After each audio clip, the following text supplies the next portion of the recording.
So this is a real thing. I remember seeing a virtual photo a while back. It actually almost looked like horns on the back of a child's neck in an x-ray. So it's a real problem for kids as well as adults.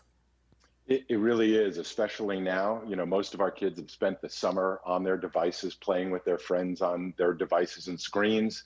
Now heading Mhm. back to school, they're going to be on their devices and screens even more. It is a real problem. It affects their physiology. It affects, as you said, the horns on the back of their head. And it can lead to things like neck pain, back pain, and different types of even developmental delays neurologically. It's an issue, and it's something we as parents have to pay a lot of attention to. Okay, so what can we do? Like when you're talking about developmental abilities, what do you mean by that? Well, what they show is that when we have too much forward head posture, looking down at our devices or looking down at our computers and books, it puts a tremendous amount of stress on the vertebra, the bones, the discs, the ligaments. Inside of there is our spinal cord, our spinal nerves.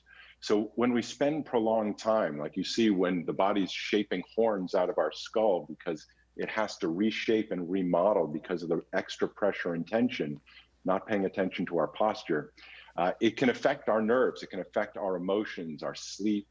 Even there's studies that say it can lead to things like depression and cognitive issues, memory recall and learning issues.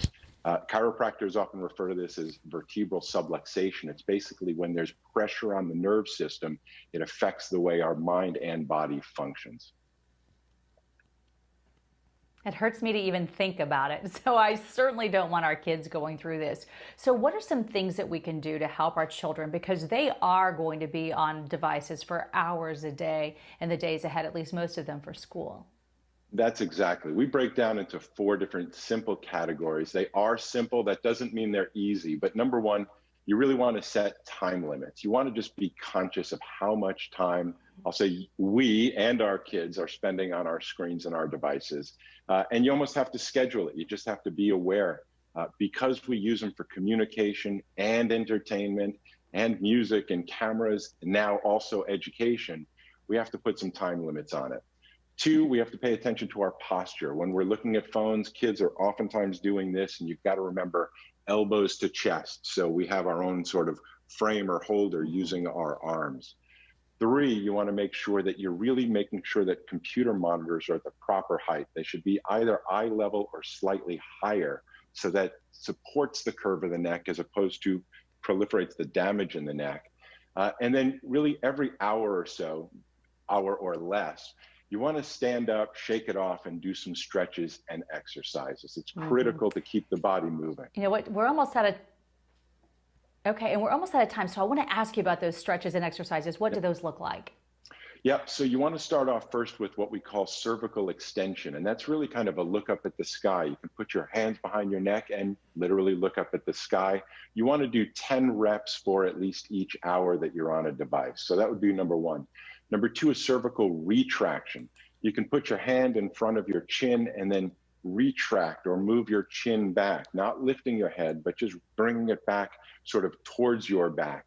And again, 10 reps for each hour. And last, you can do shoulder retraction. Let your shoulders relax, bring your shoulders back. You can let your arms out and bring your shoulders like you're bringing your blades, the shoulder blades, back together. That opens up and resets the muscles and the neurology and is a really healthy thing to do. We say you want to look up. That means look up physically. It means look up, be more optimistic. It also means look up so that you're paying attention to the people around you. We have a tendency not to do that.